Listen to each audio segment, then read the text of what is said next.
राजा बळीने एक विश्वजित नावाचा यज्ञ केला. विश्वजित. आपण लक्ष्मी याग म्हणतो, गणेश याग म्हणतो, रुद्रस्वाहाकार म्हणतो, अतिरुद्र स्वाहाकार म्हणतो, नवचंडी म्हणतो, शतचंडी म्हणतो. असे व्याग असतात, यज्ञ असतात. गायत्री पुरस्चरण म्हणतो. अशी काही यज्ञाचे भाग सांगितले. राजसू यज्ञ, पुत्रकामिष्ट यज्ञ,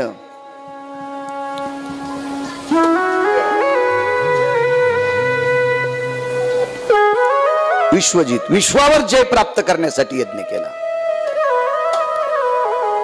आणि तो यज्ञ सफल सुद्धा झाला. सफलही झाला, सफलही झाला. बळी हा एवढा उदार आणि एवढा दानशूर व्यक्ती होता. महाराज, बळीसारखं दान कोणी नाही केलं.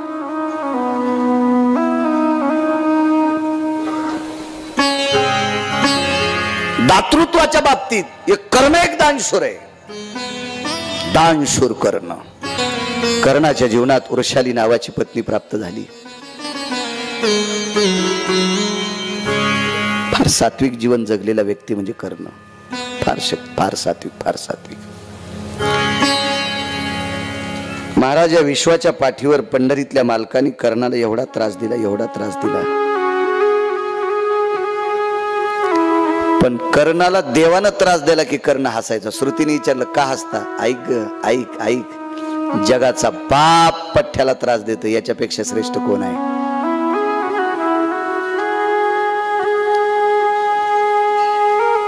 कर्ण भिडता समरांगणी, बाणे व्यापियेला रणी, मागशी काढोनी धुनिदात तयाचे. युद्धात सुद्धा परीक्षा पाहिली. कर्णाला कवच कुंडल मागण्यासाठी पंढरपुरातला मालक भिक्षुक्याच्या रूपात आलाय. पूजेला बसलेल्या कर्णाला सांगितलं, काहीतरी द्या, वेळ नाही. बाजूला कवच कुंडल काढून दिल, ते घेऊन टाका. कवच कुंडल देणं म्हणजे प्राण देणे. प्राण, प्राण. हे कवच कुंडल जर कर्ण देत नव्हता तर जगात 1 कोटी देव जन्माला आले असते तरी कर्ण मरत नव्हता. उदारता होती महाराज. आज त्यांचं नाव आहे. म्हणजे एक सांगू का तुम्हाला, कर्ण मृत्यू पावल्यावर अर्जुन हसत होते आणि द्वारकाधीश श्रीकृष्ण परमात्मा रडत होते. तो वरी बसलेल्या मारुतीरायाने विचारलं, ध्वजस्तंभावरी मारुती,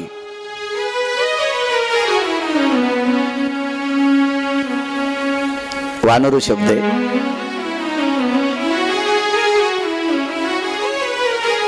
आळंदीतल्या मालकांची भाषा आहे ती. आळंदीतल्या मालकांचं ती वाणीचं प्रभुत्व आहे. ते मालक आहे. ती विश्वाची माऊली आहेत, ज्ञानोबा आहे त्यांची वाणी. मारुतीरायाने विचारलं, अर्जुना तुम्ही हसता? प्रभू तुम्ही रडता? देवानं सांगितलं दोघांना वेगवेगळं विचारा.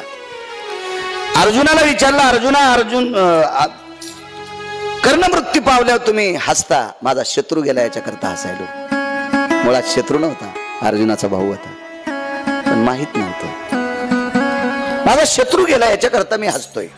देवाला विचारलं, देवा तुम्ही आणि अर्जुनानं मिळून मारलाय, आता रडता का? महाभारतात 1 नंबरचा खरं बोलणारा व्यक्ती गेला याच्याकरता रडतोय. एकदा का होत नाही. धर्मराजा खोटं बोलले.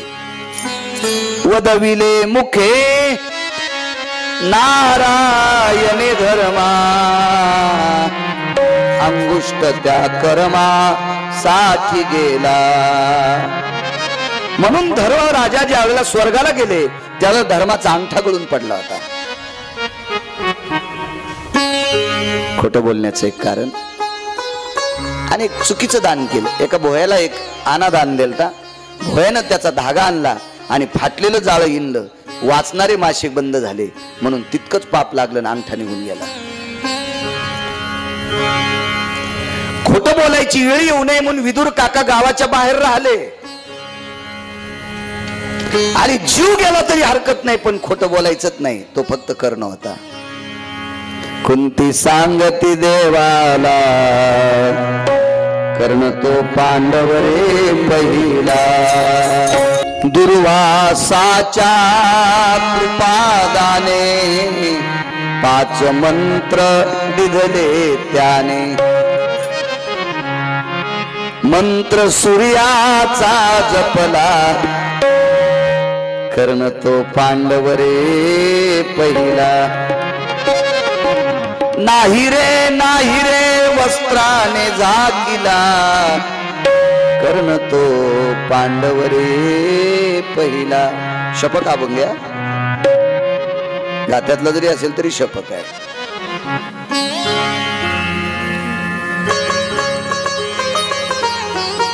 सूर्याच्या मंत्राने दुर्वासाच्या कृपादाने वरदाहस्त पावलेली कुंती, हिला 5 आपत्ती झाली. 3 हिला, 2 दुसरीला.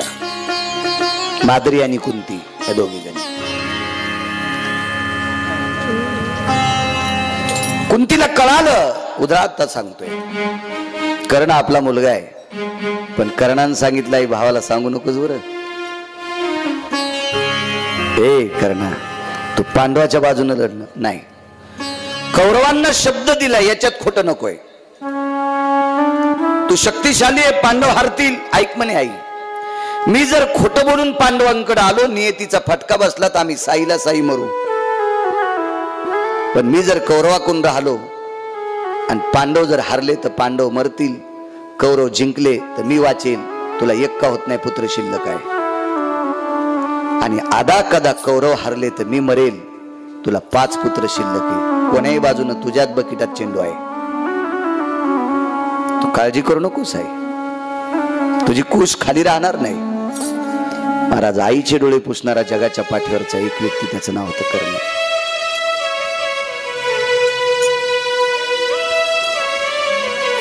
सांगतो 5-10 मिनिटात. कर्ण धारातीर्थी पडला, कर्णाची बोट तुटली, गळ्यातल्या माळा तुटल्या, कर्णाचा मुकुट उडून गेला, कर्णाच्या अंगाला संपूर्ण चाळणी झाली बाणाची. अशा वेळेला पंढरीतल्या मालकाने एका महात्म्याचं रूप धरलं. तर मोठा प्रसंग आहे, ते टाळूवर सोनं झाकायचं वगैरे. तुम्ही कधी विस्तारपूर्वक एखाद्या कीर्तनात किंवा याच्या कुठल्या भागवतात झाला असेल तर युट्यूबला ऐका, लक्ष येईल. आज मी तो अर्थ सांगतो, वेळ फार मोजका आहे आपल्याकडे.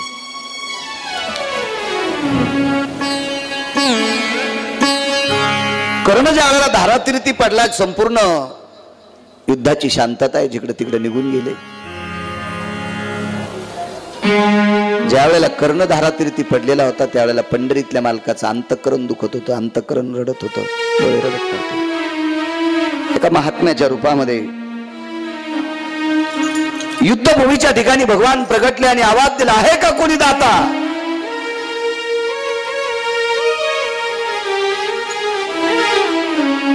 दाता हा शब्द ऐकल्याबरोबर कर्णाने डोळे उघडले आणि सारथ्याला सांगितलं, सारथी कोण आवाज देते? कालच्या सारखा आवाज. सारथ्यानं सांगितलं, महाराज स्लो, हळूहळू हळूहळू. सारथ्यानं सांगितलं, महाराज तुम्ही एवढे परेशान आहात, सर्व अंगातून रुधिर वाहते, मी काय दातृत्वाच्या गोष्टी नाही रे. बघ, आहे का कोणी दाता? कर्णाच्या सारथ्याने आवाज द्यायला या जवळ आले. कर्णाने विचारलं, काय पाहिजे? काही नाही म्हणे, माझा चिमुकला मुलगा मृत्यू पावलाय, त्याचा अंत्यविधी करण्यासाठी खड्डा खांदलेला आहे, पण त्या खड्ड्यात मुलगा टाकायच्या अगोदर त्याच्या टाळूवर सोनं टाकायचे, आणि आम्ही गरीब माणसे, आमच्याकडे ते नाही. हे सगळं नाटक पंढरीतल्या मालकाचं आहे.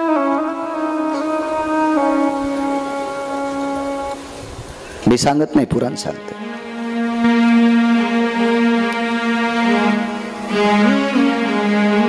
आणि मग तुम्ही असं सोनं पाहिजे असेल तर युद्धभूमीत का आलात?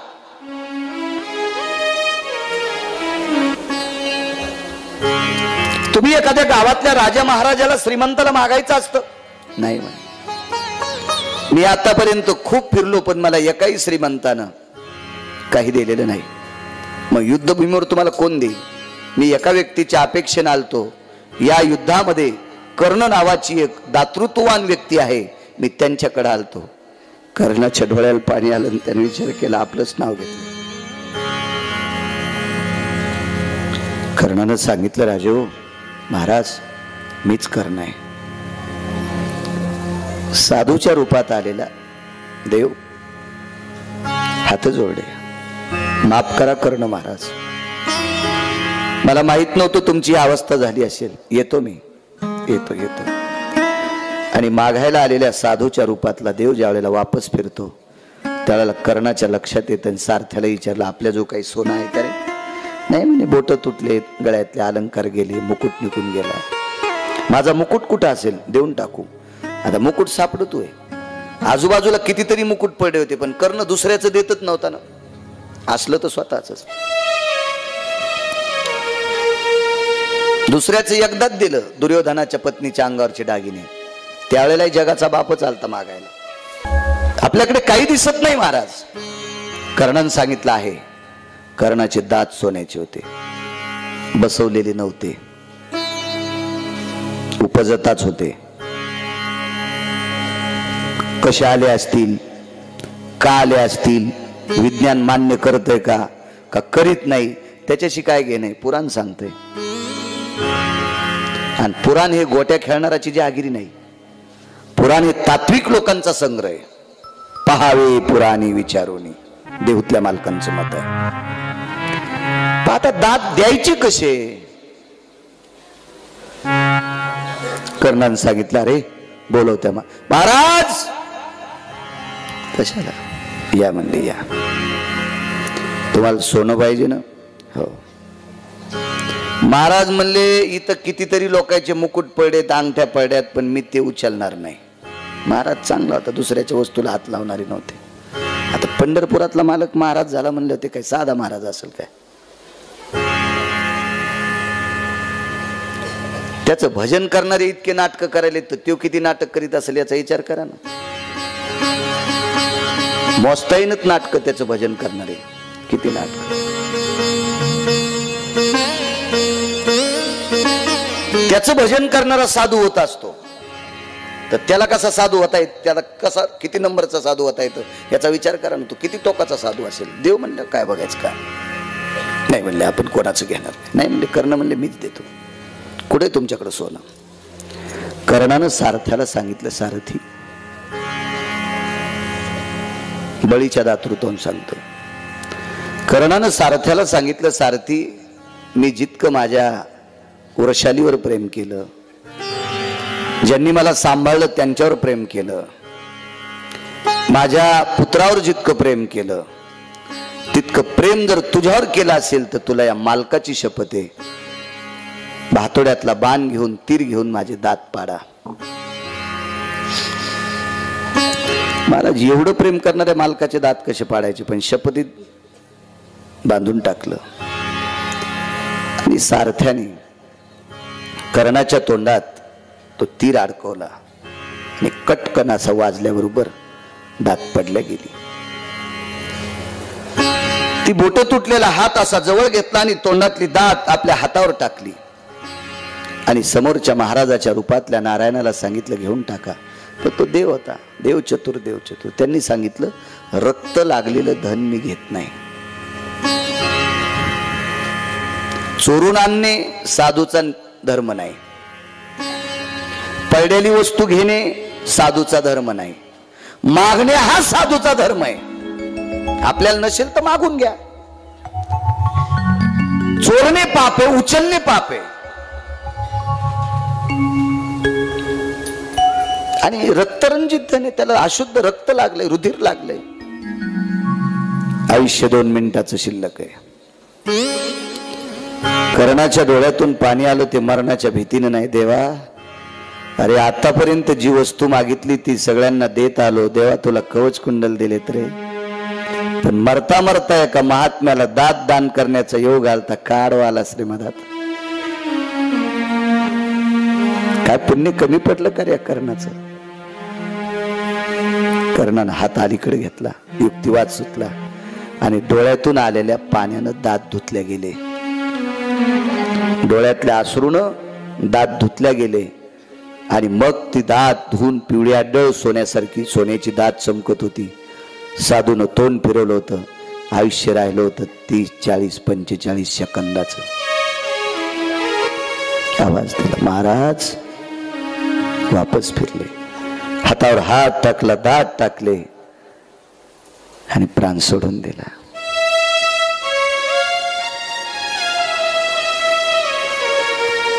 महाराज ह्या कर्णाचं पार्थिव ज्या वेळेला चंदनाच्या लाकडावर टाकलं त्यावेळेला जगाचा बाप रडत होता, विश्वाचा मालक रडत होता.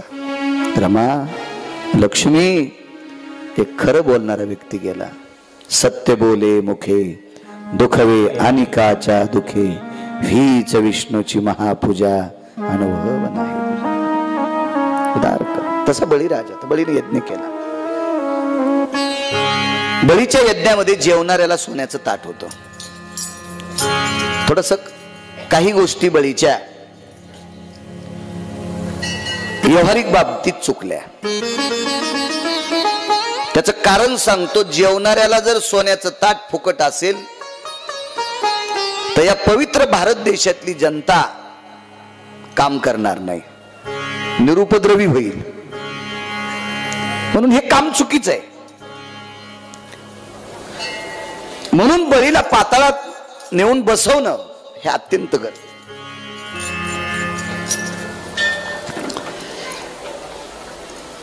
पांडवांनी यज्ञ केला. पांडवाच्या यज्ञामध्ये 1400 ताटं सोन्याची होती. मी पहिल्याच दिवशी तुम्हाला बोलून गेलतो. 48,324 लोक जेवत होते एका पंक्तीला, गुणिले 14.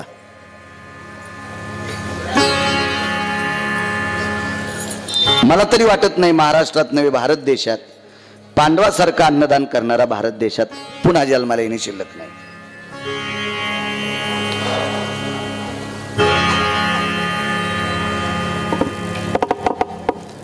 आणि दुसरी एक गोष्ट सांगतो. पांडवांनी केलेल्या यज्ञातला जो अर्थ होता तो चुकीच्या मार्गाने कमवलेला नव्हता. एखादा तालुका जीव घालीन पण आंबे तोडायचे आणि हिवराला पाणी घालायचं. कधी कधी हिवर तोडायचे आणि आंब्याला पाणी घालायचं. अर्थ कोण्या प्राप्तीतून कमाईत आलाय त्याच्यासाठी तो भाग वेगळा, पांडवांकडे नव्हता. धर्मराजा ज्या वेळेला ब्रह्मन करत होते त्यावेळेला सर्वांना सांगितलं आपल्याला यज्ञ करायचा आहे. यथाशक्ती तुम्हाला काही द्यायचं असेल तर द्या, अन्यथा तुमच्यावर शक्ती नाही. असे 34 यज्ञ काही राजांनी केले. लोकांच्या मुंड्या पिळून केलते. चाल यज्ञ करायचा आहे, टाका इथं, असं नाही यज्ञ केला पांडवांनी. म्हणून पांडवांच्या यज्ञाची दखल घेतली जाते. दखल ज्या यज्ञातले उष्ट काढण्यासाठी, पंतळ्या उचलण्यासाठी पंढरपुरातले मालक होते. देवाला आवडत होता तो यज्ञ.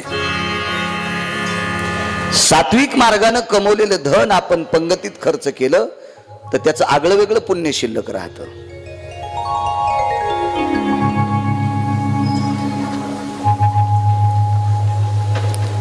चातुर्मास चालू होता एका संन्याशाचा आणि त्या संन्याशाला रोज राजाच्या महालात दुपारी जेवायला होतं. राजाच्या महालात संन्याशी दुपारी जेवत असताना राणीनं चंद्रहार खुंटीला अडकवायचा आणि महाराजाला जेवायला वाढायचं. पण एक दिवस महाराजाच्या अंतकरणात पाप आलं, महाराजांनी राणीचा चंद्रहार चोरून नेला. दुसऱ्या दिवशी सकाळी बहिर्दिशेला गेले, म्हणजे दीर्घशंकेला गेले. स्नान आटपलं, संध्या आटपली आणि मग महाराजांच्या अंतकरणात प्रकाश पडला, आपण चोरीचं काम करायला नव्हतं पाहिजे. इकडे राजाच्या नगरीत पूर्ण चर्चा झाली. चंद्रहार कोणी चोरला? दाशीने चोरला, नौकराने चोरला, आमक्यानं चोरला, तमक्यानं चोरला, प्रधानाचा मुलगा आलता, वगैरे वगैरे. ज्याच्यावर नाही त्याच्यावर आळ घालायला सुरुवात झाली. महाराज दुसऱ्या दिवशी जेवायला आले. पात्र लावलं. जेवायला बसायच्या आधी महाराजांनी विचारलं, मला जे चातुर्मासात कालच्या जेवणासाठी स्वयंपाक केलता या स्वयंपाकाचं द्रव्य कुठलं होतं? वरण आपल्याच राज्यातली तूर होती त्याचं केलं. गहू आपल्याच राज्यात पेरले होते त्याच्या पोळ्या चपात्या केल्या. पण मागच्या आठवड्यामध्ये एका राज्यामध्ये चोरी झाली आणि त्या चोरीतल्या राज्यातले तांदूळ उंठाच्या पाठीवर, हत्तीच्या पाठीवर काही चोर घेऊन जात होते. आपल्या गुप्तहेरांनी ते अडवले आणि ते तांदूळ आणले.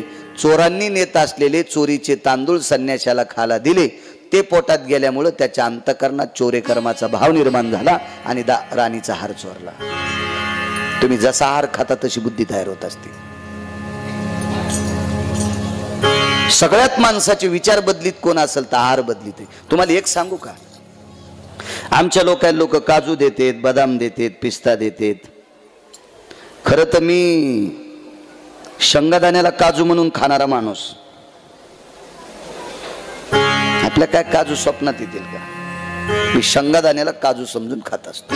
मानावे ते म्हणी समाधान.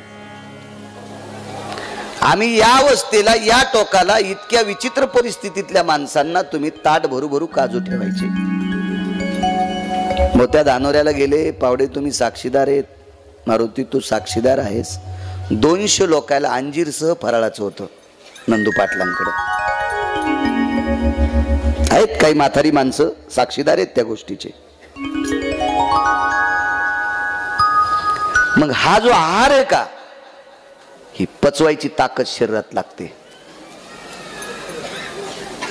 आहार हे असे जे आहार आहेत का, हे पचित आले पाहिजे, पचित आले पाहिजे. याच्यासाठी साधना लागेल. नाही साधना केली ना, मग असं ओरिजिनल खाल्लेलं दुसऱ्या ठिकाणी खर्चित येत.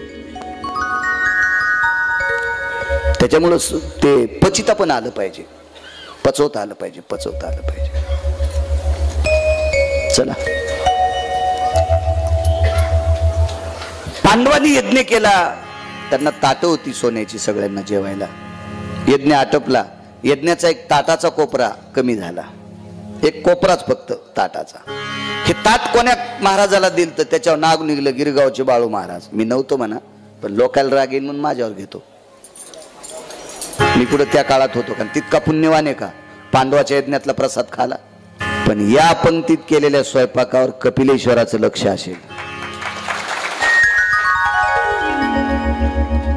म्हणून एखाद्या गावात नेऊन एखादा माणूस सोन्याच्या चुलीत, सोन्याच्या पातेल्यात शिजलेला भात खाऊ घालील, पण त्याला भजन नाही ना. इथल्या स्वयंपाकात भजन आहे, इथल्या स्वयंपाकात चिंतन आहे, इथल्या स्वयंपाकात नामस्मरण आहे. याच्यात कणाकणात देव भरलेला आहे. प्रसाद, प्रसाद नोय अन्न. आणि प्रसाद हे अन्न नसतंय, तो प्रसाद असतो, प्रसाद असतो. श्राद्धाच्या दिवशी केलेलं अन्न, तेरवीला केलेलं अन्न,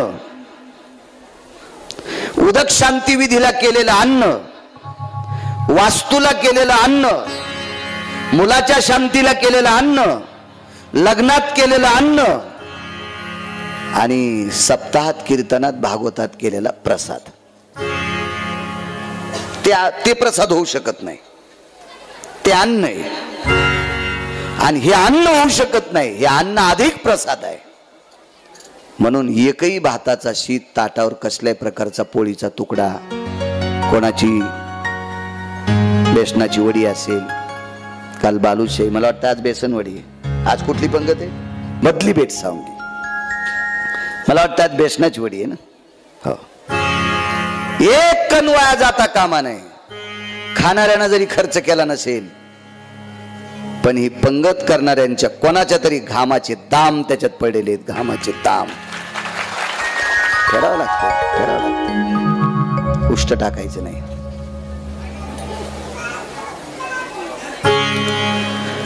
मग तो कोण महाराज आमंत्रित केले आणि त्यांना विचारलं का तुम्ही कोपरात? त्या महाराजांना रात आंधळ होतं. त्यांचं ताट संध्याकाळी दिलेलं कोणीतरी उंदरानं खाली पाडायचं, पडू पडू पडू ते उरलं. जाताना ताट जमा केलं, त्याचा कोपरा त्यांनी जमा केला. पण अर्जुन, भीम, नकुल, सहदेव आणि धर्म या सगळ्यापैकी एकानं चंचलतेचा विचार केला, देवाला आमंत्रित केलं आणि देवाला सांगितलं, देवा, ज्या महाराजाला सोन्याचं ताट जेवायला दिलं त्यानं कोपरा चोरून का नेला? महाराजानं सांगितलं, मी चोरून नेला नव्हता, अनावधानानं माझ्या पिशवीत गेला, मला निरोप आला, मी तुमचा आणून दिला. तरी देवाला विचारलं, ह्या महाराजाला शिक्षा काय द्यायची? आता देवानं बहीण दिल्यामुळं पांडवाच्या विरोधात जाता येत नव्हतं आणि पांडवाच्या बाजूनं बोलून महाराजाच्या पण विरोधात जाता येत नव्हतं. मग देवानं श्रावण मास निवडला आणि श्रावण मासामध्ये राजा बळी हा प्रत्येक ज्योतिर्लिंगाला दर्शनाकरता येत असतात. बळी हे शैव होते. आणि मग एका ज्योतिर्लिंगावर भगवान अर्जुन, भगवान धर्मराज आणि विश्वाचे मालक देवादिदेव श्रीकृष्ण परमात्मा तिघा जणांनी या ज्योतिर्लिंगावर राजा बळीला सापडलं. आणि अर्जुनाला आणि धर्माला विचारायला, विचारा, बळी होते कौन? पार्थ जी. आप? युधिष्ठिर जी. काय काम आहे? काही नाही महाराज, आमच्या राज्यात आम्ही राजसू यज्ञ केला. त्या राजसू यज्ञामध्ये महाराजाला सोन्याचं ताट जेवायला होतं. महाराजांनी ताट परत केलं, पण ताटाचा कोपरा त्यांच्या पिशवीत गेला, त्यांनी आणून दिला. पण महाराजांनी असं वागावं का? महाराजाला शिक्षा काय द्यायची? बळीनं उत्तर काय दिलं? ज्याच्या राज्यात महाराजाला चोरी करायची वेळ आली त्या राजाला फाशील द्या. अर्जुनानं धर्माने मान खाली घातली. महाराज अर्जुनाचा आणि धर्माचा गर्व हरण करायची ताकद बळीत होती. तो बळी किती मोठा असेल. मोठा यज्ञ केला आणि त्या बळीच्या घरी भगवान वामन प्रभू भिक्षा मागण्यासाठी गेले. वामन भगवान की वामनांच्या घरी भिक्षा मागितली. वामनांनी मुठभर वामनांच्या याच्यामध्ये राजा बळीने आणि त्यांच्या पत्नीनं पाद्यपूजा केली. बसा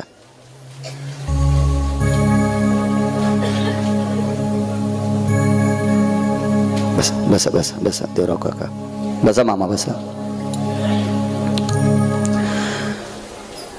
वामनांच्या भिक्षेला खारीक आणि तांदूळ वाढायची पद्धत असते. मी सुरुवातीला 5 तास भागवत सांगायचो. त्यावेळेला आम्ही वामनांचं एखाद्या मुलाला वामन करायचो. त्याला जोडी असायची. त्यावेळेला 1 क्विंटल भर तांदूळ तर यायचेच. ते मलाच होते ना, तुम्ही कशाला नेता? 10-15 किलो खारका तर सहजच यायच्या. हो, 100 एकरवाला 2 किलोचे लाडू खारकाचे करायचा आणि भीक माग्या गिरगावकर 10 किलोचे करायचा. हे वामनाच्या भिक्षेतल्या खारका यायच्या ना. पण आता 3 तासात वामन केले की अर्धा तास गेला. कुठं सांगायची कथा? त्याच्यामुळे श्रोत्यांच्या कानात आपण छेद केल्याचं पाप लागू लागलं. त्याच्यामुळे वामनांना सांगितलं, वामन प्रभू तुमचं चरित्र सांगतोय, हे केलं की वेळ विकडे जातो. त्याच्यासाठी 2 वेळेचं सत्र लागतंय. सकाळचं एक सत्र, संध्याकाळचं सत्र भागवताचं. तितका वेळ तुमच्याकडे नाही. आमच्याकडे जरी असला तर कधी तुमच्याकडे असेल, कधी आमच्याकडे नसतो. असं होतं कधी कधी. वामनांची पाद्यपूजा केली. पण राजा बळीचा दंडक होता. मी तर दिलेलं घ्यायचंच, पण समोरच्या व्यक्तीनं मागायचं. आणि वामनांनी सांगितलं मी आतापर्यंत काही मागितले नाही. बळीनं सांगितलं मागावंच लागे. आग्रह केला आणि 3 त्रिपाद भूमी मागितली. पहिला पाऊल पृथ्वीवर टेकला. 1 मृत्यूलोक आठवला. दुसऱ्यात स्वर्ग, 21 स्वर्ग, 14 भुवन, हे सगळं आठवलं. तिसरा कुठं ठेवू? तुका म्हणे बळी जीव दिला पाया तळी. महाराज बळीला संकल्प सोडत असताना त्यांचे गुरुजी आडवे आले, शुक्राचार्य. फार विद्वान व्यक्ती. शुक्राचार्यांच्या पत्नीचं नाव होतं ऊर्जस्वती. देवयानी, कच हे त्यांच्या अशी कुळातली लोक होती. ऊर्जस्वती पत्नीचं नाव होतं. काय सुंदर नाव आहे, ऊर्जस्वती. मुनी श्री शुक्राचार्याने राजा बळीला सांगितलं, राजा अरे काय संकल्प सोडतोस तू? कोणी माहिती आहे का तुला? देव देव. बळी म्हणाला, गुरुजी जगाचा बाप जर पठ्ठ्याच्या दारात भीक मागायला आला असेल तर तो भिक्षुक आहे आणि मी दाता आहे. याच्या पलीकडचं पुण्य कोणाला प्राप्त होईल? हे तुला संपवायसाठी आलाय, संपू द्या गुरुदेव. पण पठ्ठ्या दातृत्वात चंद्र सूर्य येतोपर्यंत मी श्रेष्ठ ठरेल. पण शुक्राचार्यांना आपल्या शिष्याविषयी तळमळ होती. देवराव काका, मामा, तळमळ होती. झारीमध्ये प्रवेश केला. सूक्ष्म रूप धरलं झारी. महाराज पाणी पडत नव्हतं. वामनांच्या लक्षात आलं निशाचरांचे गुरु शुक्राचार्य मध्ये बसलेत आणि म्हणून बगलेतल्या दरवाच्या चटईची एक काडी काढली. राजा बळीच्या हातात दिली आणि सांगितलं याच्यात काहीतरी बसलंय. आड आला म्हणून फोडीला डोळा, बळीने शुक्र आंधळा केला. परमार्थात आड आले. महाराज आपल्या शिष्याकरता परमार्थात दान करण्यासाठी बळी आडवे आले. डोळा गेला.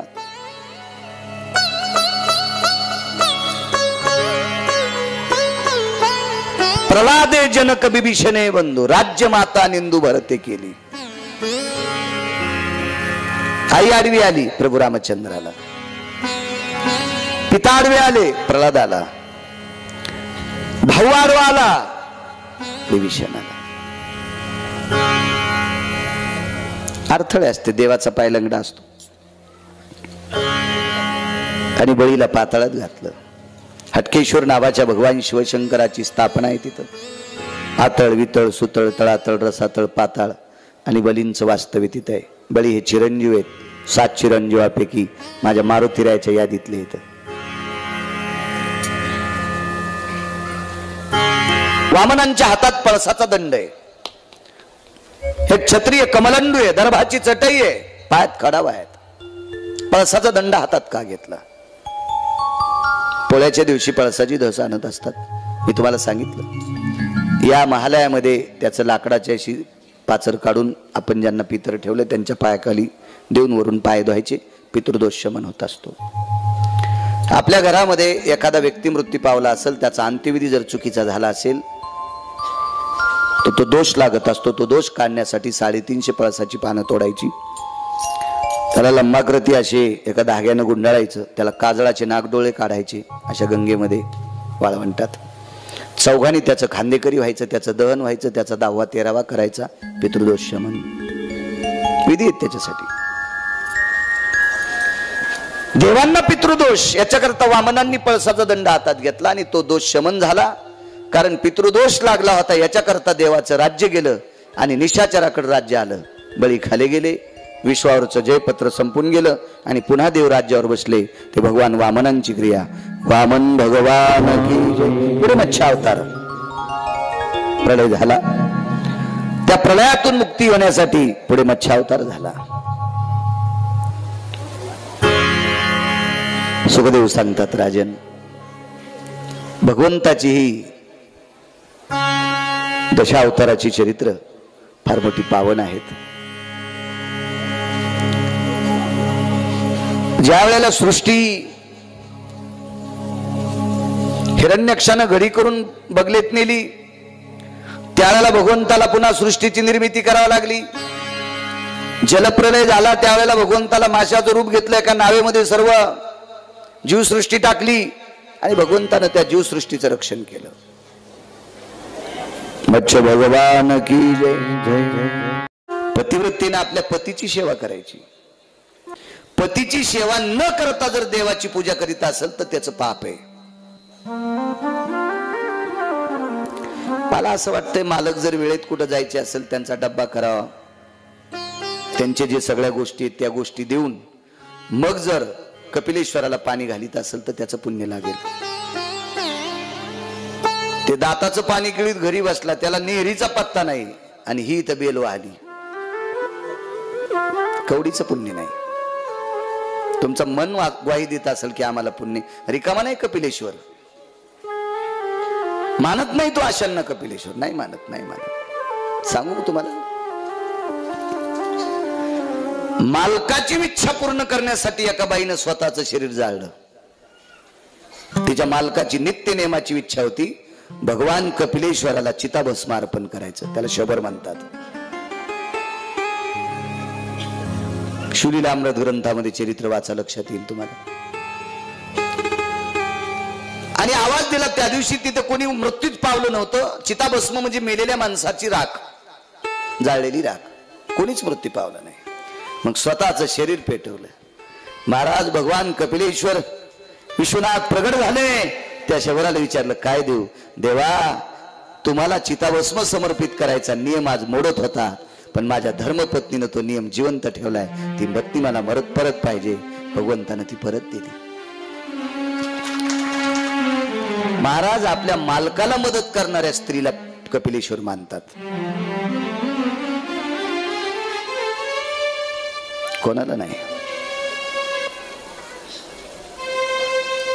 आई वडिलाची सेवा करणाऱ्याला कपिलेश्वर मानतात.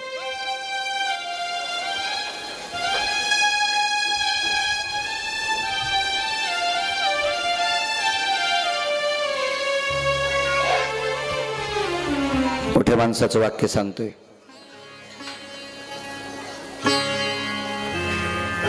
एका मुलानं आई वडिलाला सोडून दिलं.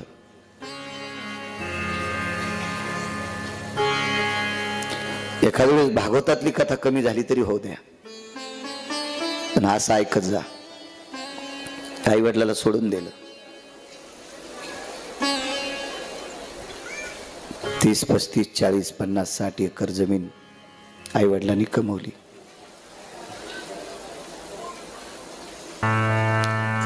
उतारवयात त्यांना त्याची गरज होती.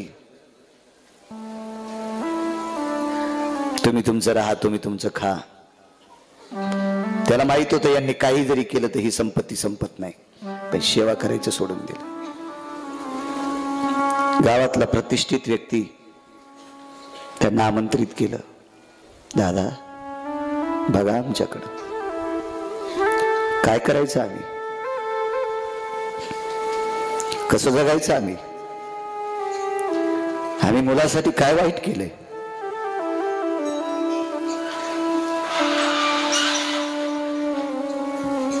ठीक आहे.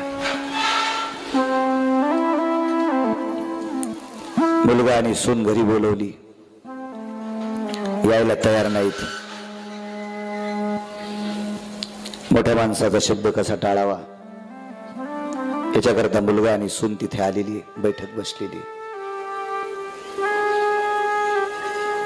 प्रतिष्ठित व्यक्तीनं त्या म्हातारीला आणि म्हाताऱ्याला विचारलं, लग्न झाल्यापासूनचा इतिहास सांगा.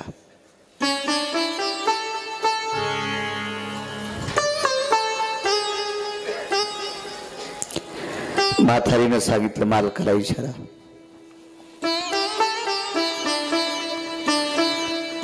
त्या मुलाची वडील बोलायला सुरुवात केली.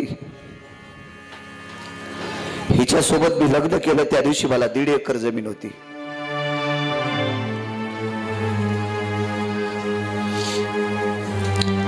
आज 35-40 एकर जमीन तुमच्याकडे कुठून आली.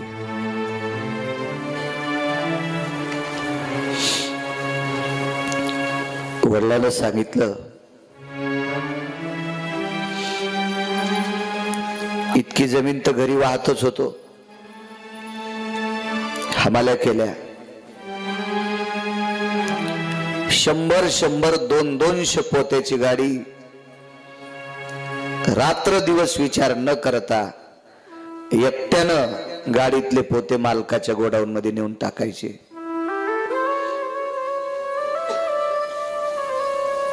कारण गोडाऊन मधले गाडीत एकट्याला टाकता येत नाहीत, पण गाडीतले मात्र गोडाऊन मध्ये एकट्याला टाकता येते. 200 पोते उचलले.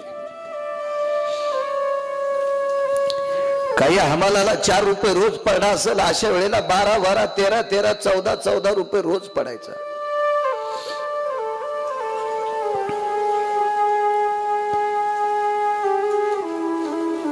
मिळालेली पैसे बांधून ठेवायचे. तंबाखू खाल्ली नाही, सुपारी खाल्ली नाही, गुटखा खाल्ला नाही, बिडी वडली नाही, काही नाही. 2 वर्ष नवा बूट घेतला नाही. आदला कवडी दमडी नेऊन तो बूट शिवून घ्यायचा.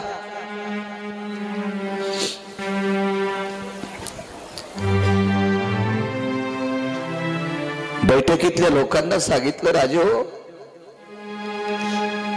बुटाला टाचलेली धागे आणि बुटाला ठोकलेली खिळे पाहून कुत्र्याला सुद्धा रडू यायचं.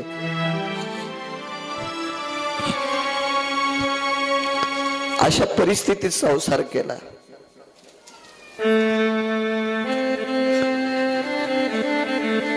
वाटेल ते जे वाट्याला काम येईल ती कामं केली. पैसे मोठ्या माणसाकडे संग्रहित ठेवायचो. एखाद्यानं म्हणावं आमचं घेता का, त्यावेळेला घेत राहत होतो. बऱ्यापैकी सांगितलं मुलाच्या बापाने. त्याच्या आईला विचारलं, माय तू सांगशील. मी हळदीच्या अंगानं ज्या वेळेला यांच्याकडे आले त्यावेळेला परिस्थिती नाजूक होती आमची. माझ्या मालकाने अतूट काम केलं.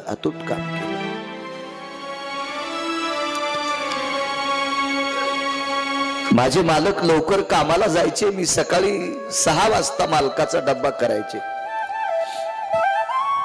डब्बा म्हणण्याची पद्धत आहे आता, पूर्वीच्या काळात नेहरी बनायची. नेहरीची दुपारीची भाकरी मी करून मालकाला 6-6:30 वाजता देऊन टाकायचे आणि 6:45 वाजता स्वतःच्या 1.5-2 एकर मध्ये खुरपायला जायचे आणि अर्धा घंटा स्वतःच्या रानात खुरपिल्याच्या नंतर शेजारच्या रानात रोजानं खुरपायचे.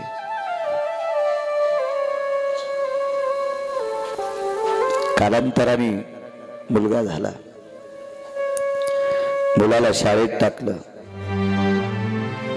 तुम्हाला नांदेड शहर जवळ आहे म्हणून सांगतोय. नांदेड सारख्या शहरात मुलाला शाळेत टाकलं. त्याची ट्युशन असतील, त्याची राहण्याची व्यवस्था असेल, ही सगळी काही आम्ही पती-पत्नीनं काम करून केलं. मुलाला भाकरी आवडत नव्हती, त्याला चपाती आवडत होती. गहू विकत घेण्याची परिस्थिती नव्हती. गहू बऱ्यापैकी लोकांकडे नव्हते, चांगल्याकडे नव्हते. आमच्याकडे कुठून? महाराज एक दिवस पोराला नांदेडला गेल्यावर भाकरी खाऊ दिली नाही. माय गहू आणलेस कुठून ग?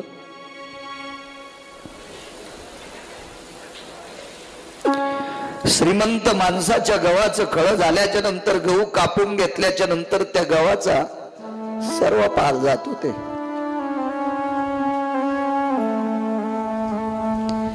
माहित असावजींच्या पॅन्टीवाल्यांना विचारा, आपल्या बाप दाद्यांना. आता काळ बदलला, हा भाग सोडून द्या. गरीबाच्या बाईनं जर सर्वा पाहिला तर सर्व्याच्या वंब्या कुटायच्या.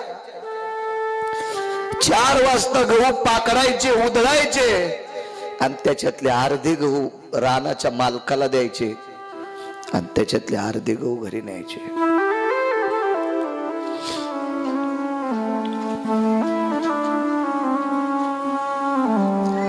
सर्वाची गहू कांडून कुंडून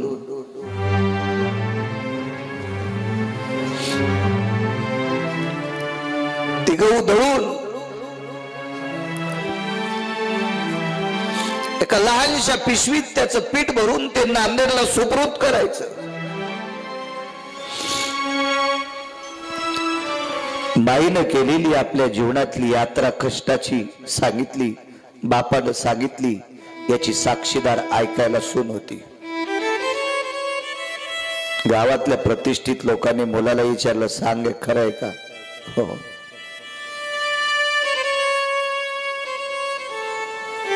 काय पगार आहे तुला? एवढा. तू किती काम केल्याच्या नंतर तुला 20-25 एकर जमीन विकत घेता येईल?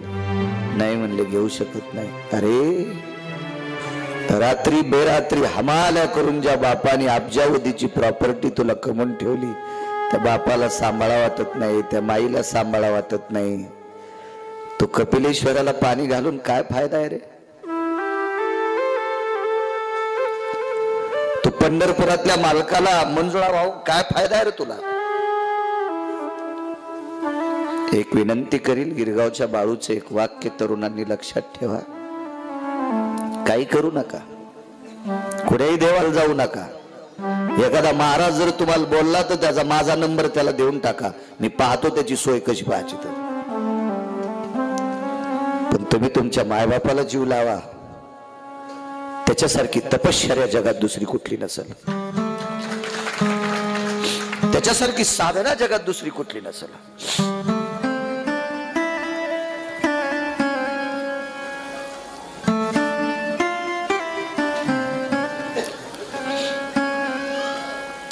आज सकाळी माझ्या आईला पावडे काकांनी पाहिलं.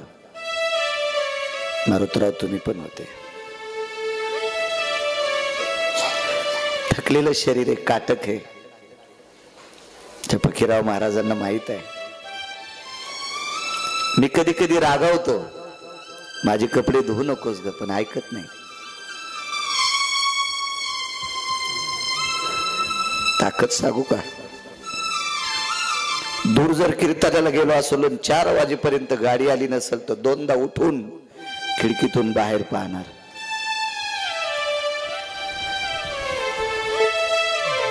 तुम्ही कोट्यवधी रुपये द्या, हे प्रेम तुम्हाला विकत भेटणार नाही. मी माझ्या आईला माय म्हणत असतो,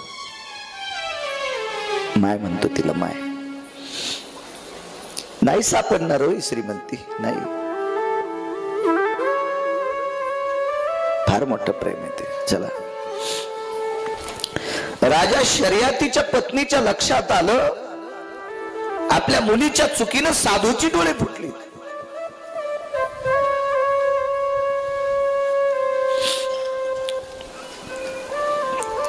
आणि साधूचा शाप झाला तर हिचा सर्वनाश होईल, कुळाचा सर्वनाश होईल. म्हणून राजा शर्यतीच्या पत्नीनं स्वतःहून सांगितलं, मी जीवनभर तुमची सेवा करील. महाराज होते. महाराज ते तुमच्या आमच्यासारखे महाराज नव्हते. आमचे पाय धुवान, आम्हाला बंगईत झोके द्यान, आमचं आमक करा, हे ते तसं आवडत नव्हतं या लोकांना. महत्व हरवी, चातुर्य लपवी, पिशेपन मिरवी, आवडोनी पूज्यता डोळा न देखावी, स्वकीर्ती कानी न ऐकावी. या अवस्थेवर आरूढ असणारी ही संत लोक नाही म्हणे, बाई तू पतीची सेवा करायला पाहिजे.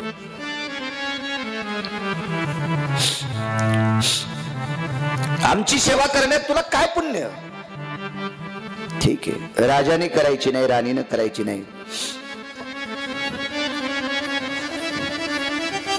शेवटी पर्याय सुचला, आमची कन्या तुमची सेवा करील. महाराजांनी सांगितलं, एखाद्या परस्त्रीने आमची सेवा करावी, आमचं जीवन मातीत जाते. माझं जीवनभर तिनं सेवा करावी असं जर तिला वाटत असेल तर तिनं माझ्याशी पाणी ग्रहण करावं. वय किती होतं माहितीये? 95. मुली जवळ पावडे 12-13. संभाजीराव 12-13-14 वर्षाची पोरगी 95 वर्षाच्या म्हाताऱ्याला भाऊसाहेब मालक द्यावं. तुम्ही तुमच्या आईला जी म्हणत होते,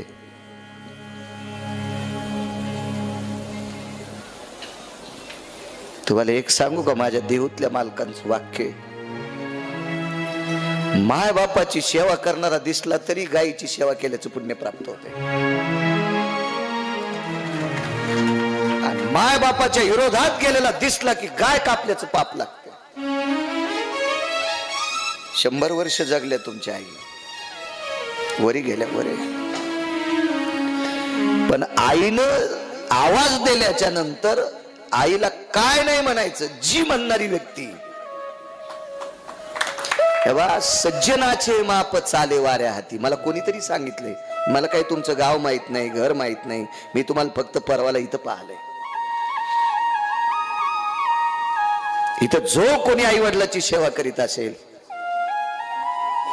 मी त्याला बुटा सगट प्रणाम करील, त्याच्या चप्पल सगट प्रणाम करील. नवल नाही, भूषण नाही देवराव काका, मामा भूषण नाही.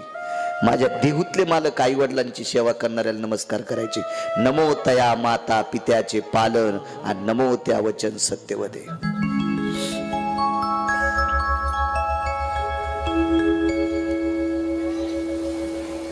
मंदिर बांधलं त्या वत्तीनं वडिलांचं. ठीक आहे, हा पुढचा काळ आहे तुझा. पण जिवंतपणे मायबापांचा आदर करा. कपिलेश्वराकडे तुम्हाला यायची गरजच नाही, तुमच्याकडेच कपिलेश्वर आहे. राजा शर्यती नावाचा राजा होता. या राजाला सुकन्या नावाची मुलगी झाली. सुकन्या नावाची कन्या आहे. एके दिवशी राजा शर्यतीची कन्या मैत्रिणी सोबत पुष्पवाटिकेत गेलेली आहे. आणि ज्या वेळेला ही पुष्पवाटिकेत जाते त्यावेळेला आता मुली आहेत सगळ्या, बागडत होत्या, खेळत होत्या. 12-13 वर्षाचं त्यांचं वय होतं. त्या वयामध्ये त्या बागडत होत्या. त्यात पुष्पवाटिकेत एक सुंदरसं वारुळ वाढलेलं होतं. त्या वारुळमध्ये बऱ्याच मुलींनी डोकावून बघितलं, त्याला छिद्र होती. त्याच्यामध्ये चमचम चमकणारं काहीतरी दिसत होतं. ते काही नसून एका साधूचे डोळे होते. मुलीचा स्वभाव, मुली आहेत शेवटी, त्या छोट्या आहेत, 10-12 वर्षाचं वय आहे. आणि त्याच्यातल्या काही मुलींनी सांगितलं, अगं काय असेल याच्यात, काही चमकणारी किडे दिसतात का, कीटक दिसतात का? आणि नेमकं राजाच्या मुलीनं 2 काड्या घेतल्या आणि त्या 2 छिद्रात टाकल्याबरोबर ते कीटक नसून ते डोळे होते. आणि त्या डोळ्यामध्ये त्या दोन्ही काड्या आरपार गेल्या. साधूनं गयावया करून ते वारुळ फुटलं. साधू बाहेर आले, कोण कोण कोण कोण म्हणेपर्यंत मुली सैरावैरा धावून आपल्या नगरीत आलेल्या. राजाच्या कानावर वार्ता पडली. प्रधानाची मुलगी, मंत्र्याची मुलगी, सुमंत्र्याची मुलगी, प्याद्याची मुलगी, गुमास्त्याची मुलगी, स्तुतिपाठकाची मुलगी, आपली मुलगी, हे सगळ्या जणी मिळून एका वनात फिरण्यासाठी, क्रीडा करण्यासाठी गेल्या. आणि आपल्या मुलीने एका साधूचे डोळे फोडले. डोळे. राजा रथात बसले आणि पुष्पवाटिकेमध्ये प्रयाण करतात. त्यावेळेला तो भयानक वय झालेली महात्मा होते. जटा पिंगट होत्या, शरीर कृश झालेलं होतं. या झाडाहून त्या झाडावर, त्या झाडाहून त्या झाडावर, त्या खड्ड्यातून ह्या जाळीवर, या झुडपावर, त्या वेलीवर, त्या फुलाच्या झाडावर, त्या दगडावर, त्या पाषाणावर आदळत होती. तेवढ्या अवकाशात राजाच्या पायाचा आवाज आल्याबरोबर साधू, कोण? राजा शर्यती आहे. बेस कमी करायचा, कडक आवाज करा छानसा. शर्यती आहे. राजा, माझं कमलंडू उलंडलेले आहे रे. जी महाराज, पाणी मिळेल?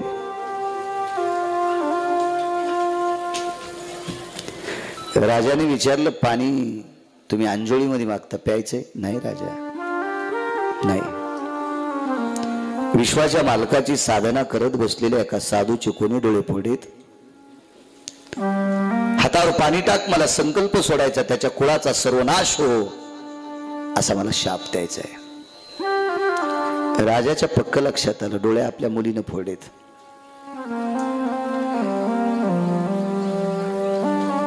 आणि हा शाप जर आपण पाणी यांच्या हातात देऊन स्वीकारला तर आपलं कुळ दग्ध होतंय. हुशार राजा आहे. राजाने सांगितलं, मुनीश्री, कोणी एखाद्या अनावधानानं अज्ञानपणात आपली डोळे फोडले असतील, तुमच्यासारख्या साधून शाप देऊन त्याचं कुळ दग्ध करावं, कशा करता? माझी जीवनचर्या कशी चालेल? राजाने सांगितलं, महाराज, इथून पुढचं जीवन तुमची सेवा मी करीन. नाही राजा, तू प्रजेचं पालन करायचंय, आमच्या नादी लागू नकोस, तू प्रजेचं पालन कर. आता कशी द्यायची? 90-95 वर्षाच्या म्हाताऱ्याला, पुन्हा शिवाय डोळे नाही, अंध व्यक्तीला मुलगी द्यायची कशी? नाईलाज होकार दिला, लग्न लागलं. तदेव लग्नम सुदिनं तदेव ताराबलं चंद्रबलं तदेव लाभस्ती श्याम जयस्ती श्याम. लग्न लागलं. आता सावध सावधान समो, साधा समीप्यासे वागवा, दान करा पदार्थ गतिका, संपूर्ण आले भरू, भावे सद्गुरुचे पदांबुज धरा, कोणी गलबला नका वो करू. काय सूत्र आहेत आपल्या 16 संस्कारापैकी एक संस्कारी लग्न. भ्रष्ट करून टाकले काय हरामखोराने याचे सूत्र. पैशाचा चोर झाला काय नालायकाकडे, भडव्याकडे. कसली पण मंगलाष्टक, यांच्या बापाची जागिरी आहे का नालायकांची आहे? आणि त्यांचा काय दोष आहे? त्या पोरीचा बाप आणि पोराचा बाप हलकट असतो, त्यावेळेला अशी हरामखोर मधात बजबज करत असतात. नियम मोडता आपले. भंगारचा धंदा करणारा मुस्लिम समाजाचा बांधव त्याचं लग्न पहा आणि अब्जाधीश मुसलमानाचं लग्न पहा, त्याच्यातले नियम मोडत नाहीत. आपल्याकडे जसा जसा पैसा झाला का तसा नियम तुडून टाकले, तुडून. ताईगण बाईगण वघार बॉम्बाल्यावानी म्हणतो आपलं काही. लग्नातले मंगलाष्टक हे आशीर्वाद आहेत. बोलून गेलो एके दिवशी मी तुम्हाला, नका चुका करू. ज्या ज्या तरुणाचं लग्न राहिले का त्याच्या पायाला स्पर्श करून विनंती करील, तुझ्या लग्नात काय होत असेल पण निदान मंगलाष्टक तरी चांगले म्हणून घे. पती आणि पत्नी हे दोन बी आहेत. पती आणि पत्नी हे दोन बी आहेत आणि ह्या बिया लावणं म्हणजे लग्न करणं. आणि या वेलीला सुंदर फुलं येण्यासाठी संस्कार चांगले होणे. सुख संसारी या वेलीला यावी सुंदर फुले. आजला शुभ मंगल झाले, देवाचा तो देव गणपती. त्याला करू वंदना वंदना, त्याला करू वंदना. सुभाषितकार सांगतोय,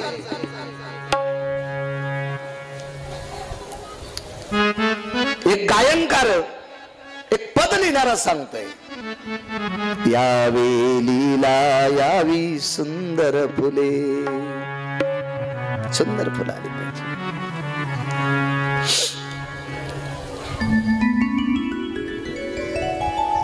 खूप संस्कृतीचं सूत्र सांभाळा माझ्या माईंनो.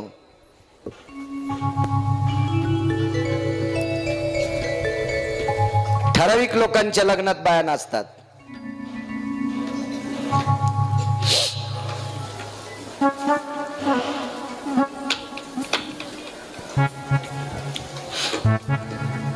त्याला संगीत रजनी म्हणतात.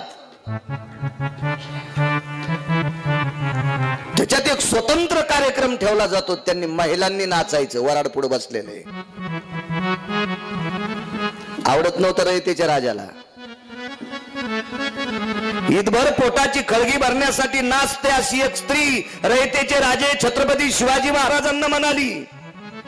तर शिवाजी महाराजांनी सांगितलं, बाई तुझ्या नृत्याने या पवित्र भारत देशातला तरुण नाश पावतोय,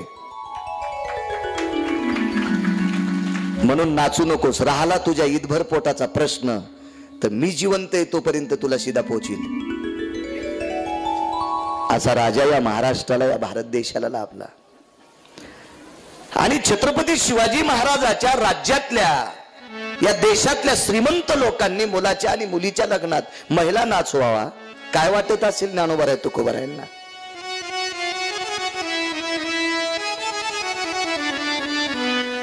तुकोबारायचा गाथा निळोबाराय वाचवायचे.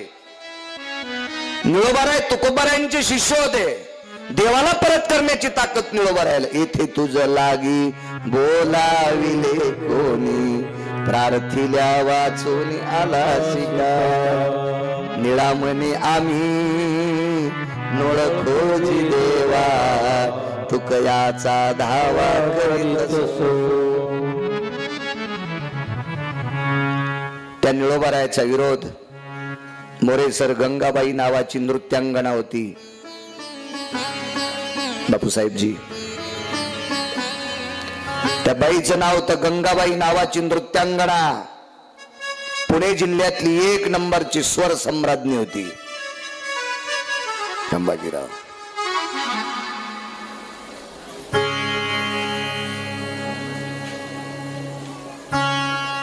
पेशव्याच्या वाड्यात तिचं नृत्य सुरू झालं.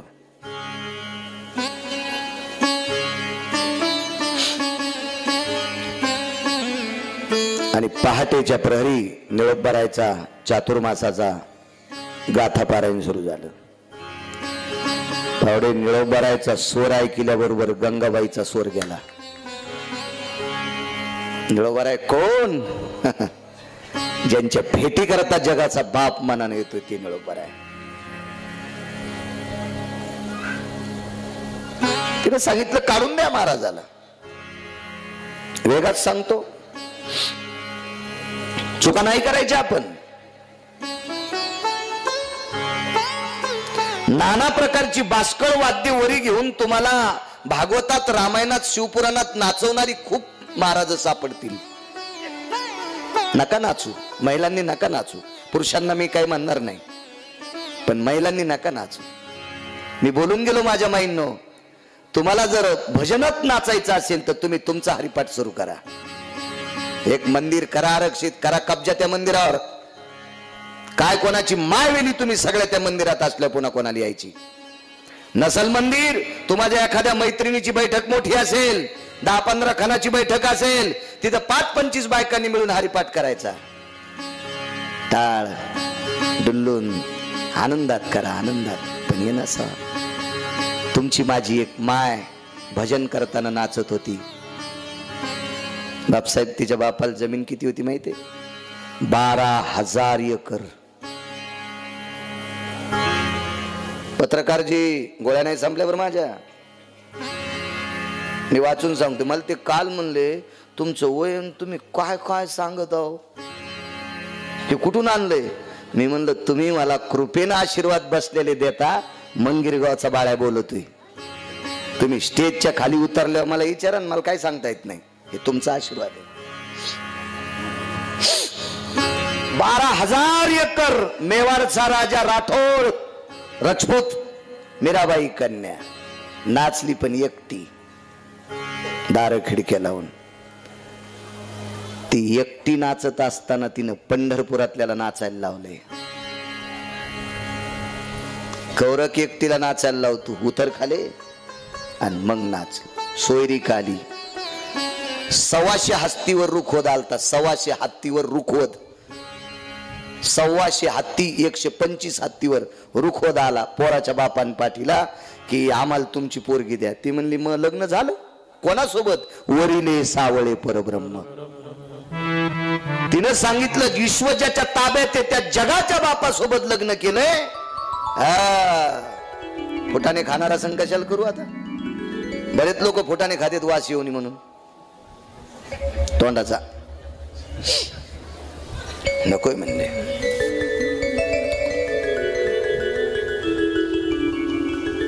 नाही तुमच्यात नाचली. मला बऱ्यापैकी आमच्या काही मित्रांनी चोप दिला. चोप म्हणजे असा शाब्दी, काय शाल बोलता, काय गरज आहे त्या कुठं नेऊन. हे बायकायच्या नाचण्या बाबतीत बोलतच जात जाऊ नका. मला नरकाल टाकील पंढरपुरातला मालक. कशासाठी वाचिले मला? 2019 4 फेब्रुवारीला ज्ञानोबाराय तुकोबारायने दिलेले संदेश तुमच्यापर्यंत पोहोचण्यासाठी मामा वाचिले. मरळकर एक मंडळी, त्यांच्या इथे भगवान शिवजीचं फार मोठं मंदिर आहे आणि शिवजींच्या समोर एक दिव्य अशी बारव आहे. तुमच्या इथं रामप्रभूला जशी रामप्रभूच्या मंदिरात शेवडी पैसे आहे ना, शेवडी ती बारव, ती आता स्वच्छ करायची. सप्ताह झालं, तिला कुंपण करून टाका, तिच्यात काही गर्दा टाकू नका. प्रभू रामचंद्रांचं तीर्थ फार दिव्य आहे, फार जाज्वल्य. मी 2-4 वेळेस तिथे कीर्तनाला गेलतो मरळकला, त्यावेळेस पासून भेट. लक्षात आलं आपल्या मुलीचा विध्वंस होईल. पाणी ग्रहण झालं, लग्न लागलं. वाटे लावत असताना आईनं वडिलांनं मुलीला काय सांगावं याचं वाक्य नीट ऐका. रामायणात फार मोठे वाक्य आहेत, इकडचं ऐका.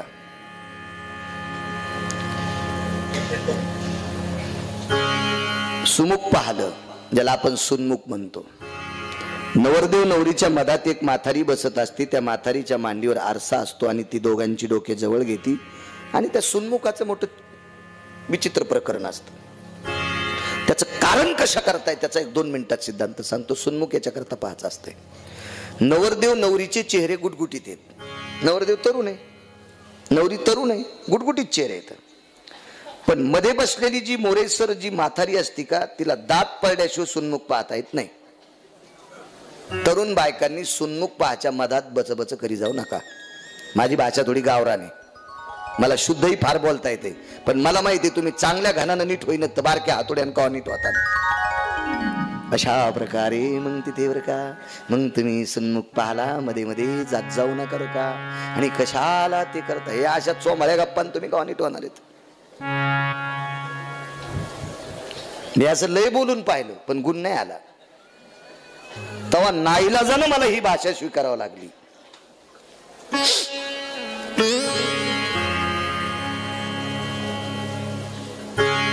नवरदेवाचा चेहरा गुटगुटीत आहे, नवरीचा चेहरा गुटगुटीत आहे आणि मधल्या म्हातारीचे दात पडेलेत. पण नवरदेवाला मधली म्हातारी दिसतच नाही, त्याला नवरीत दिसती. तर ते सुन्मुखाचं दर्पण सांगते, नवरदेवा जी सफरचंदावानी गालासारखी जी दिसती का ती कालांतरानं मायासारखीच होणार आहे. तू लय येड्यावानी करू नको तिच्या संग. याचं नाव आहे सुन्मुख. पण हे धोरणातच नाहीत ना सुन्मुख पाहणारे. यायचे धोरण पार नदीच्या पलीकडे आपटले, त्यांना कळतं का सुन्मुख काय. मग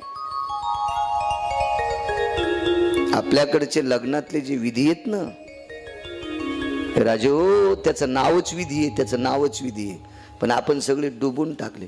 अहो शेवटचं मंगलाष्टक ब्राह्मणाला म्हणू दे न, तो लाजा वाटायला पाहिजे. बर ठीक आहे, तुम्हाला पाठ असेल तर मग तुम्ही म्हणा ना. पण तुम्ही ताईगन बाईग म्हणता, म्हणा ना विधीचं मंगलाष्टक. आता सावध सावधान समज, हे म्हणा ना. तुम्हाला पाठ नाही, हिरावून घेता त्या ब्राह्मणाच्या हातातलं माईक. ठीक आहे, तुम्हाला गाता येते, स्वर आहे, तुम्हाला अधिकार आहे. पण पुराणातलं म्हणा, शास्त्रातलं म्हणा, वेदातलं म्हणा, काही म्हणता.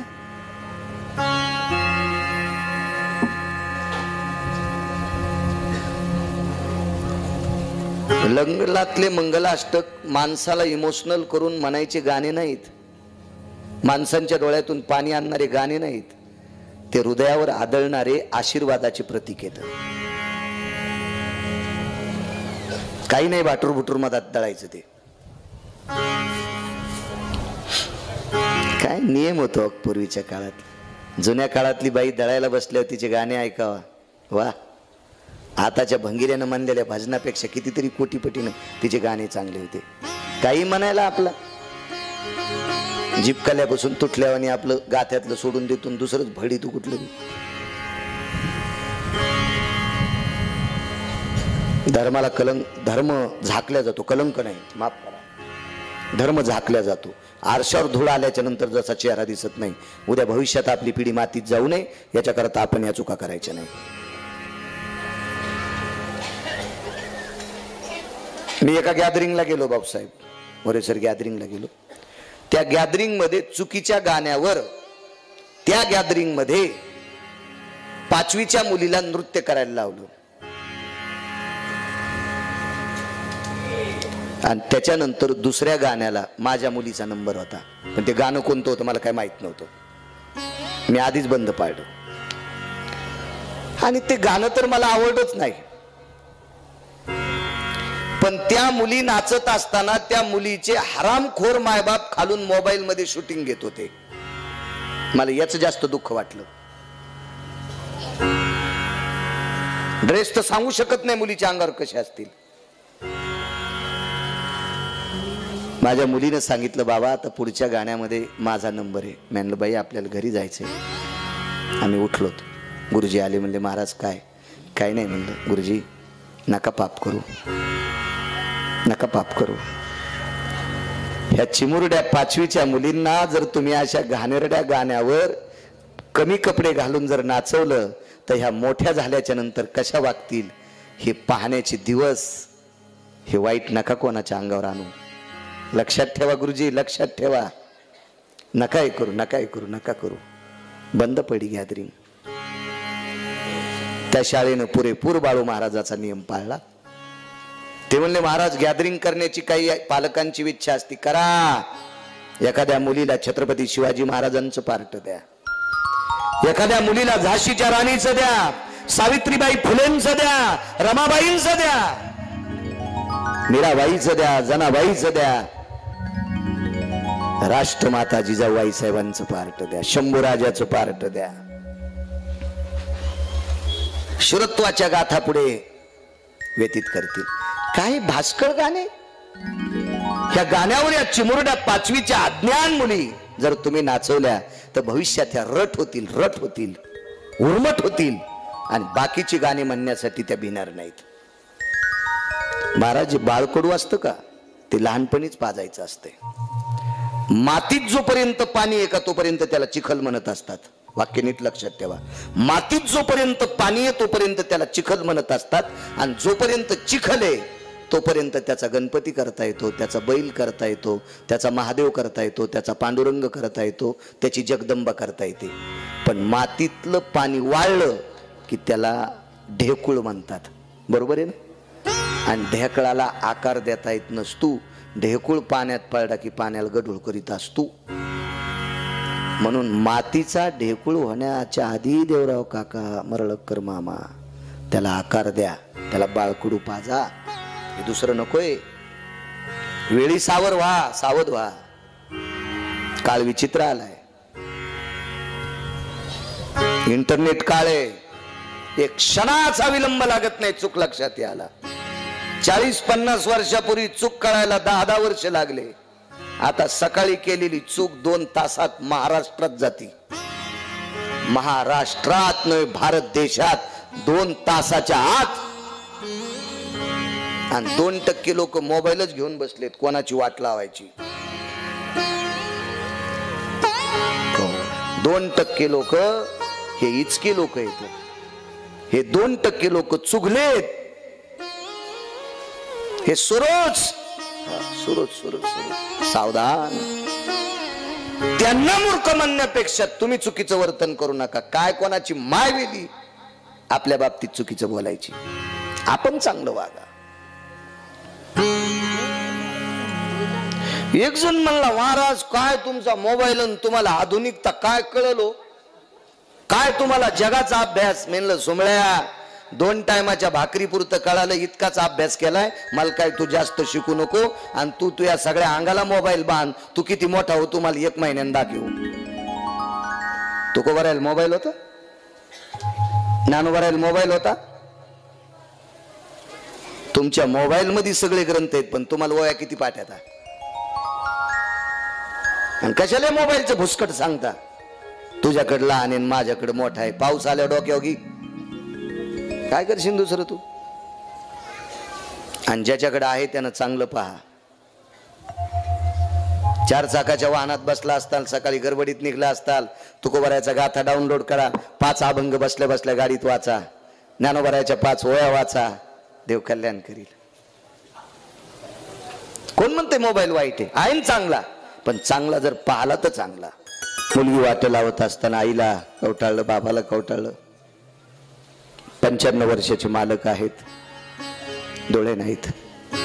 आईने सांगितलं, बाई तुझी चूक आहे, तू डोळे फोडलेस, कुळाचा सर्वनाश झाला असता. पण तुला एवढ्या डोळे नसणाऱ्या 95 वर्षाच्या म्हाताऱ्याला दिले. या म्हाताऱ्या पतीला तू देवापेक्षा जास्त जीव लाव. तर तू देवापेक्षा जास्त जीव जर नाही लावला, त्या दिवशी माय आणि बाप मृत्यू पावले याचा निरोप तुला पोहोचल. असं जर सूत्र आईनं बापानं मुलीला शिकवलं तर ती का नाही सेवा करायची हो. ह्या अशा शहाण्या माई झाल्यात. काय बबे, कुठं सासूचे लुगडे धुतीन, कुठं त्या म्हाताऱ्या सासऱ्याचे धोत्र धुती. काय लागत ग ईद भर पोटाला. 2च तोंडन खिचडीन बोंड. निघली बबी वाहिली. घराचा सत्यानाश. सगळा इस्तू पडला त्या घरात. इस्तू. असं लेकीला शिकवणारी माय 1 नंबरची नालायक. सूत्र आहे माझ्या माईंनो. ही साखळी आहे. तुमच्या पोरीला जर सासू सासऱ्यापासून तुम्ही बाजूला करत असाल तर तुमची सून तुमच्या पण बाजूला होणार. बाई कसं करा पान महाराज, इतकं कमीलं बाई. झोप घेतली नाही, कवा खाल्लं नाही, कवा कुठं फिरायला गेलो नाही बाई. काय सांगायचं महाराज. या म्हणलं काऊन फुसफुस करायली येड्यावर तू. बघा ना, तिला इतकी जीव लाईत नाही बाई सून. सगळं हातात घेतलं, मला वनवास केलं बाई. म्हणलं बाई तुमची पोरगी लग्न झाल्यावर 6व्या दिवशीच वाहिली निघली. याच्यामुळे तुझी सून वायली नाही निघली, तुझ्या अंगावर राखेलची चिमणी टाकून काडी टाकायला पाहिजे तुझ्या अंगावर. आपल्याला बरं वाटतं चेअरमन, दुसऱ्याचं पण बरं पाहिलं पाहिजे. आपल्या सुनानं आपल्या कृपा करावी असं जर वाटत असेल तर आपल्या पण लेकीला शिकिलं पाहिजे. तू सासू सासऱ्यावर कृपा कर. सदाशिव सावकार, मी पाहिलंच नाही तुम्हाला. वेळा आहे बाळू, एकदा इथं बसला की तल्लीन होती, काही लक्षात येत नाही एखाद्या वेळेस. नांदेडून आलेत ते सुद्धा.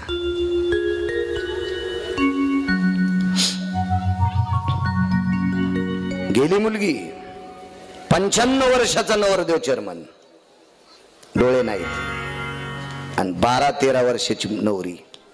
काय सोय केली असं, स्नान घालणे, कपडे घालणे, गंध लावणे, इथून सोय इथून सोय.